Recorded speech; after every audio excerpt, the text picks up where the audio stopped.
Hey, salut, tire-toi une bûche. Pardon? Bah oui, prends-toi une chaise, rejoins-nous. On a des choses à te raconter. Bonjour, on est heureuse de vous retrouver pour un nouvel épisode de Tire-toi une bûche. Vous le savez, en québécois, c'est une invitation à s'asseoir pour bavarder. Je suis Cyrielle et j'ai vécu dans l'Ouest canadien où j'ai fait de très belles rencontres. Et moi, c'est Maryse, vous entendez mon accent, je suis de Montréal. Avec nos invités, on vous emmène au Canada pour découvrir toutes les richesses de notre beau pays.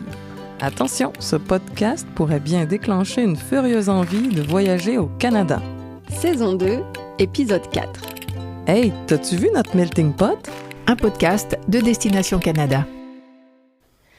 Quand je demande aux gens ce qui les inspire le plus au Canada, on me parle tout le temps de l'accueil chaleureux des Canadiens et de leurs origines diverses qui se mélangent et offrent une ouverture d'esprit très appréciée des visiteurs.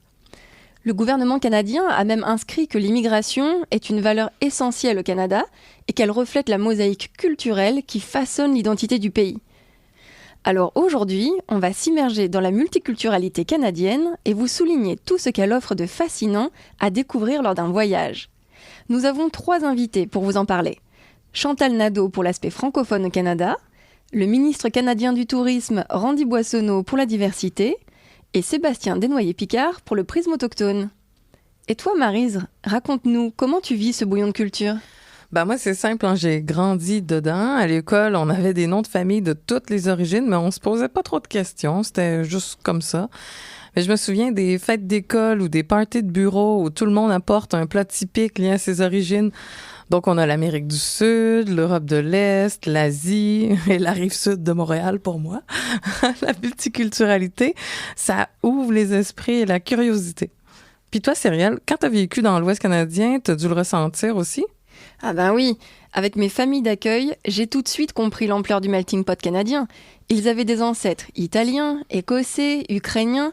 Du coup, je me suis retrouvée à manger des pierogies à Noël.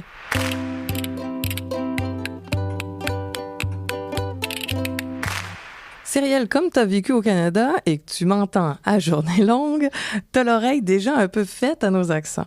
Mais j'ai quand même envie de te faire écouter des voix que j'ai enregistrées.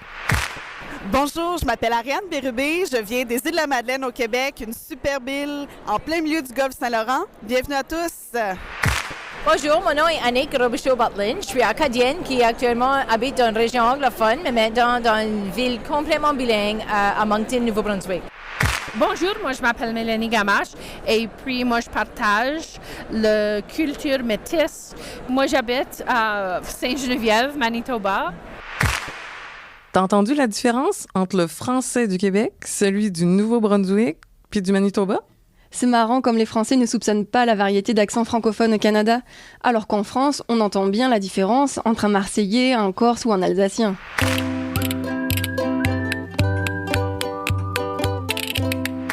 La francophonie canadienne attire beaucoup les Français.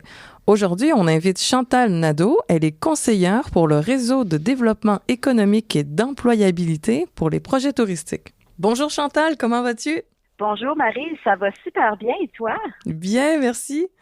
Dis-nous, d'où viens-tu Chantal? Moi, je suis native du nord de l'Ontario, donc c'est un petit village, une petite communauté de 5000 habitants engagés dans laquelle règne le français, malgré les centaines de kilomètres qui séparent la communauté du Québec. On même le fameux projet Salut Canada dont on parle dans chaque podcast. Est-ce que tu peux nous en dire un mot? Salut Canada, ce portail vous propose des activités, des circuits selon vos goûts et vos intérêts. Puis ce qui est particulier, c'est que nous, on fonctionne avec une grille de classification des services en français. Donc, tous les produits et activités que vous allez retrouver sur Salut Canada vous offrent un de nos 3 services en français, que ce soit des services en français en tout temps, sur demande ou juste de la communication ou de la documentation en français. Donc, ça permet aux visiteurs de voyager selon son niveau de confort avec la langue francophone. Et aujourd'hui, Chantal, où est-ce qu'on parle français au Canada? Présentement, au Canada, il y a 10,7 millions de francophones, dont 8 millions qui sont au Québec. Et pour les 2,8 autres millions, ils sont dans l'ensemble des autres provinces et territoires. Et chaque province et territoire, soit dit en passant, ont leur drapeau de fierté francophone. Donc, c'est pas mal intéressant parce qu'il s'est bâti des communautés francophones dans les provinces et territoires, mais aussi au niveau provincial, il y a cette forte fierté. Il y a quand même 28 conseils scolaires répartis au sein des 9 provinces et 3 territoires. Là, je parle de tout ce qui est hors Québec, bien entendu. Il y a aussi un réseau de diffusion publique nationale qui est Radio-Canada. Il y a 28 stations de radio communautaires hors Québec. Il y a près de 50 stations de télévision communautaires privées et publiques. Il y a environ 35 journaux hors Québec. Donc, je mentionne le hors Québec parce que je veux vraiment vous faire comprendre qu'il y a une communauté francophone qui est vibrante. Quels sont les circuits et régions où l'on trouve des itinéraires en français au Canada? Oh, il y en a plusieurs. Je vais vous parler du circuit Champlain. Soit dit en passant, Champlain a mis les pieds en Ontario. Il a contemplé la vallée de l'Outaouais, la Kichisipi, le 31 mai 1613. Donc, ce qui a fait que l'Ontario a fait un projet de 1500 kilomètres avec plus de 100 activités et expériences offertes en français. En fait, le but de ce projet, c'était vraiment de suivre les traces de Champlain pour justement offrir une expérience touristique. Donc, on a notre fameuse route Champlain. Ensuite, il y a aussi les routes touristiques bilingues de l'Alberta. Tu as le centre de l'Alberta qui est le bastion du fait français en Alberta. Donc, il y a quelques routes thématiques, dont la balade des 5 sens au creux d'une vallée. Donc, c'est un circuit culinaire et aussi un circuit thématique d'immersion sur la culture autochtone en français. Est-ce que tu conseilles à nos visiteurs d'aller assister à des événements francophones au Canada? Absolument. Il y en a beaucoup. On a le Festival du Voyageur. C'est un festival d'hiver de 10 jours qui est à Winnipeg, au Manitoba. Tu me parlais du Manitoba tantôt. Donc, c'est pas mal intéressant. Ça se tient à chaque mois de février dans le quartier francophone de Saint-Boniface. C'est d'ailleurs le plus important festival d'hiver de l'Ouest canadien. Il y a aussi le festival du canot volant à Edmonton, qui est un événement culturel créatif. C'est inspiré par la légende de la chasse-galerie d'Honoré Beaugrand. Donc, ça met en valeur la culture des traditions des peuples des Premières Nations, Canadiens, Français et Métis. Donc, super beau festival. Puis, si je vais dans l'Est canadien, on a le Festival acadien de Clare en Nouvelle-Écosse. Donc, c'est le plus ancien festival acadien au monde. Ça a toujours été une célébration de la culture et du patrimoine acadien pour célébrer la journée de la francophonie qui est le 20 mars. D'accord, mais ça fait énormément d'occasions pour nos Français de venir rencontrer les francophones du Canada. C'est super. Est-ce que Absolument. Puis tu sais, on aime ça avoir de la visite. Je vais juste te le dire. Merci beaucoup, Chantal. Merci beaucoup.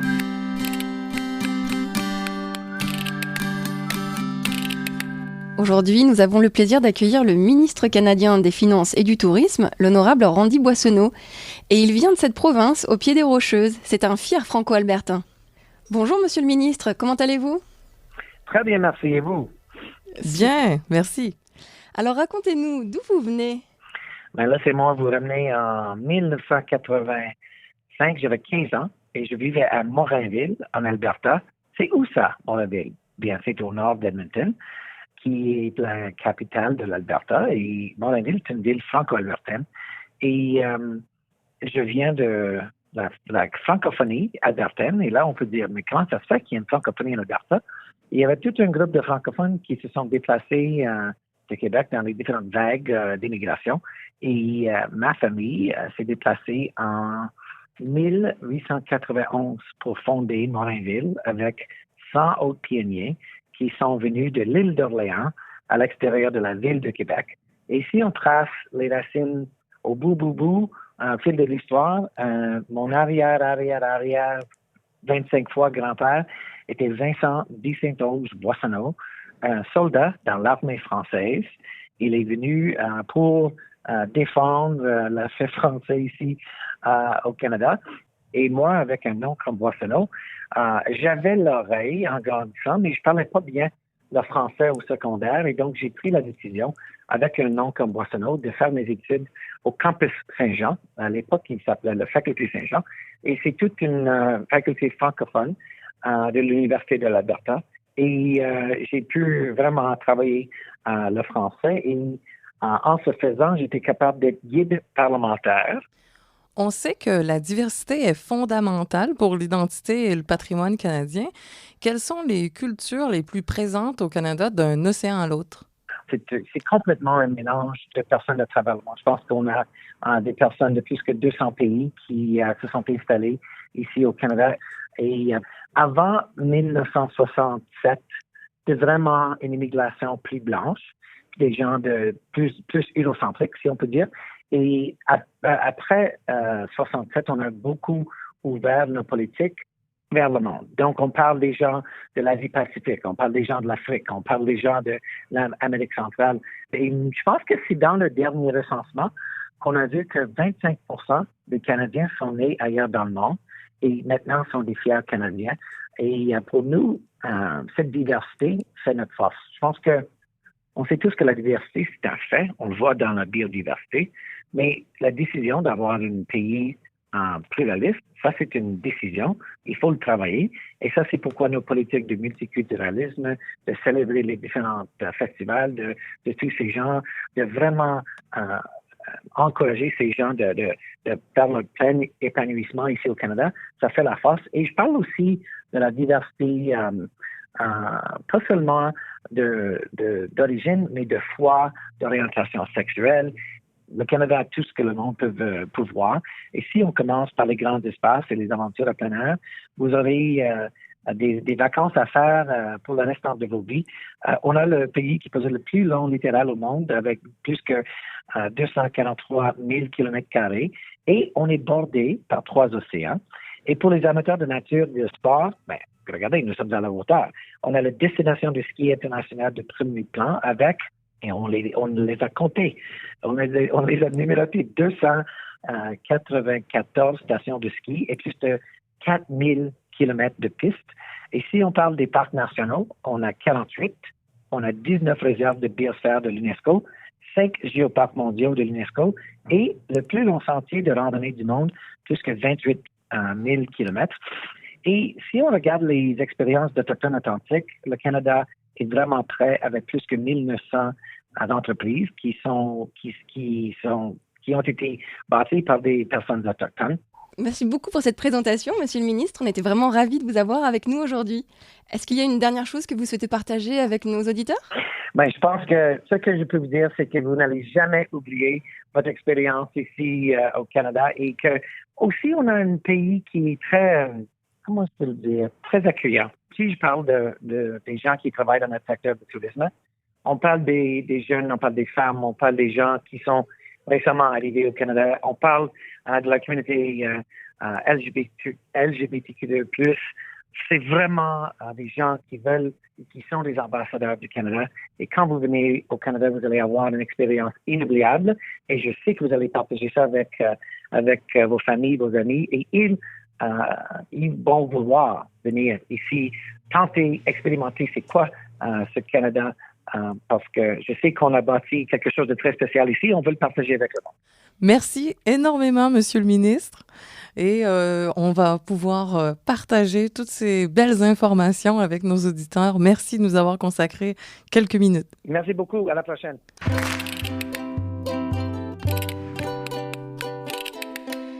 Avec autant de culture au Canada, les fêtes tout au long de l'année sont très diverses. Si on fait un petit tour des célébrations multiculturelles les plus marquantes au pays, qu'est-ce qui te vient aussitôt à l'esprit, toi, Cyrielle? La fête du Canada, Canada Day. Ça se tient les 1er juillet et tout le pays célèbre son vivre ensemble en blanc et en rouge avec des parades, des spectacles, des repas de quartier, des barbecues et même des concerts. Mais j'avais aussi été surprise par l'importance que prennent les traditions celtiques. Par exemple, le 17 mars pour la Saint-Patrick ou tout l'été avec les Jeux des Highlands. J'avais des amis qui faisaient de la danse celtique et un autre qui jouait de la cornemuse. Ben oui, au Canada, on est aussi heureux de participer aux fêtes des autres communautés. D'ailleurs, est-ce que tu sais que la communauté indienne est celle en plus forte progression au Canada? La fête des Lumières, Diwali, est très suivie à l'automne, que ce soit à Toronto, Vancouver ou Calgary.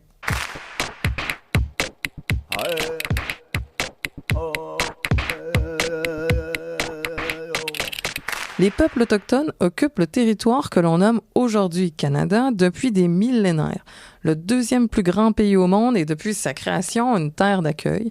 Pour clore cet épisode, notre ami Sébastien Desnoyers-Picard, qui est vice-président de l'Association touristique autochtone du Canada, va nous parler de l'importance du multiculturalisme pour les Autochtones au Canada. Bonjour Sébastien. Oui, bonjour mademoiselle, comment allez-vous aujourd'hui? Bien, merci et toi? Ah, ça va super bien. Seb, est-ce que tu pourrais nous parler de la diversité des cultures et nations autochtones au Canada?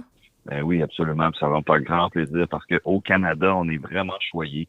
On est choyé d'avoir 3 cultures qui sont très distinctes. Donc, pour nous, quand on parle de tourisme autochtone, c'est du tourisme qui inclut, en fait, 3 nations.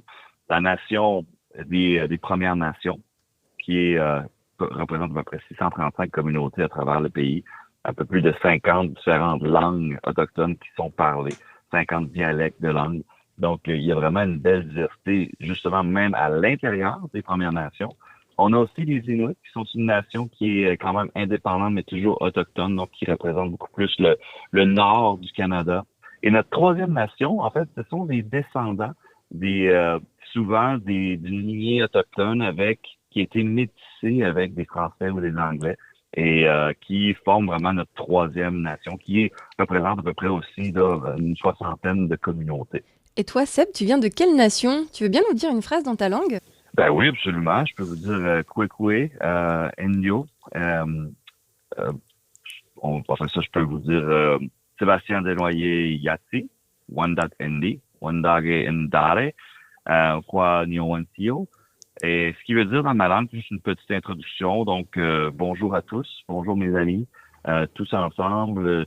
Nous, parce que évidemment, quand on parle, quand on fait les prières d'ouverture, on parle, on est toujours très inclusif, hein, parce qu'on vient de ce monde on appartient à la terre et non pas à l'inverse. Donc, et on veut faire une reconnaissance de tous les animaux, la biodiversité qui nous entoure et tous les éléments. Donc, souvent, on est inclusif à l'intérieur de tout ça. Et après ça, j'ai juste fait une petite présentation nominale de dire que mon nom est Sébastien Desnoyers. Je suis Wendat de la nation Huron-Wendat à Wendake de Québec. Seb, quelle est l'importance des powwows pour façonner les échanges entre les différentes communautés autochtones? Pour nous, ce sont une façon d'exprimer notre culture, de venir parler, de venir danser, de venir échanger, de venir parler des différentes danses. Mais à l'époque, c'était des rassemblements. Donc, c'était des rassemblements qui faisaient en sorte que les gens du Nord apportaient une certaine type de viande. Nous, les gens du Sud, on venait donner, par exemple, parce que le Québec est très au sud, au niveau du Canada, on apportait de l'orignal, eux apportaient du caribou, on faisait des échanges, il y avait de la trappe, il y avait autre chose. Donc, c'était vraiment à l'époque, il y avait des compétitions, puis c'était de venir juste parler, d'échanger des denrées, d'échanger des trucs. Il y a 2 types de powwows. Vous avez des powwows qui sont traditionnels, qui, eux, sont vraiment de façon, je vous dirais, très centralisée sur la communauté, inclusif seulement de la communauté, il n'y a pas de bourse, il n'y a pas de prix. On y va là juste pour améliorer sa vie personnelle, je vous dirais. C'est plus parce qu'on veut envoyer nos messages aux créateurs, on veut partager ces moments-là ensemble, conjointement. Et sinon, vous avez les powwows de compétition. Ceux-là s'inscrivent souvent dans la route des powwows que vous avez à travers les États-Unis et le Canada. Il y en a un peu partout. À chaque week-end, je vous dirais, entre mai et septembre, vous avez différentes destinations qu'on peut aller, entendre le chant des tambours, voir les danseurs. Les gens portent l'habit traditionnel, les régalias qu'on appelle. Et c'est pas un costume. Je veux juste faire attention. Ce ne sont pas des costumes. On se costume pas en indien, en autochtone. C'est non. Mais c'est vraiment ces échanges intertribaux, les échanges avec les visiteurs. Puis sérieusement, pour ceux et celles qui n'ont pas eu la chance d'assister à un powwow, visitez notre site Internet. On a une section complète sur une bonne partie des powwows qui sont existants à travers le pays. Destinationautochtone.ca. Seb, on entend beaucoup quand on est au Canada, lors des discours, des reconnaissances territoriales. Est-ce que tu veux bien expliquer à nos auditeurs français ce que c'est? Oui, absolument. Bon, les reconnaissances territoriales, c'est quand même assez récent au Canada. Je vous dirais que ça a pris un certain temps, mais les nations autochtones sont propriétaires de territoires qui sont souvent ce qu'on appelle soit non cédés, dans laquelle on a une gouvernance. Bon, ceci dit, à l'époque de la loi sur les Indiens, la loi faisait en sorte que les Autochtones devaient se départir de leurs biens et se regrouper à l'intérieur de différentes communautés. C'était le souhait parce qu'ils voulaient avoir un meilleur contrôle, le gouvernement du Canada, bien entendu, voulait avoir un meilleur contrôle sur qui était autochtone et vraiment essayer de venir éduquer, christianiser, évidemment, tous les nations. Donc, ils nous ont regroupés dans des communautés, chose qu'on voit encore maintenant aujourd'hui et qui est reconnue sur la loi sur les Indiens. Ceci dit, maintenant, les élus politiques, dans un souci de venir aider à la réconciliation, parce que ce qu'on leur disait, c'est que on peut pas avoir une réconciliation s'il n'y a pas une reconnaissance des droits humains des Autochtones, mais aussi des droits et une reconnaissance de leur terre ancestrale. Et maintenant, ils ont commencé à faire une reconnaissance de qui habitait sur le territoire. Seb, du coup, les Français sont très curieux et ils aimeraient aller à la rencontre des communautés autochtones, mais ils ne savent pas nécessairement comment faire la différence entre une expérience qui est authentique et puis une autre qui est plus de la réappropriation culturelle. Comment tu peux leur conseiller de choisir? Pour nous, c'est sûr qu'il y a deux choses. Il y a une grande différence entre l'appropriation culturelle et l'appréciation culturelle. Vous pouvez porter un T-shirt, on l'apprécie quand vous mettez un T-shirt avec peu importe, un logo de design autochtone. Pour nous, ça, c'est de l'appréciation culturelle. Une grande différence parce que vous avez acheté un T-shirt qui est fait et conçu par un autochtone. Et pour moi, ça, c'est une grande différence versus si vous produisez votre propre design autochtone et vous essayez de le vendre après, si vous n'êtes pas autochtone. L'autre chose, pour nous, ce qu'on a décidé de faire comme association, c'est qu'on a créé une marque qui s'appelle Original. Parce qu'on se dit qu'il n'y a pas une expérience plus originale qu'une expérience qui est vendue et créée et administrée par les peuples originaux du pays. Donc, nous, ce processus-là passe à travers notre association. Ils ont une batterie de tests à remplir. Il y a des questionnaires. Et après ça, on les aide à devenir ce qu'on appelle exportables. Mais on a des standards les plus élevés de l'industrie. On croit que cette marque-là va venir aider les visiteurs, quand ils viennent au Canada, d'être capables d'identifier quelle est la bonne expérience touristique autochtone et surtout s'assurer que ça en est une. Merci beaucoup. Merci, Seb. Le podcast Tire-toi une bûche est fini pour aujourd'hui. Merci pour votre écoute. On espère que cet épisode vous a plu. Pour planifier votre voyage au Canada, visitez le site de l'Office de tourisme canadien explorercanada.fr et direction salutcanada.ca pour découvrir les activités en français au Canada. Si vous avez aimé, abonnez-vous à notre podcast sur les plateformes comme Castbox et Apple Podcast et notez-le. Pour cette deuxième saison, continuez à nous laisser vos commentaires puis surtout, parlez-en autour de vous. Merci et à la prochaine.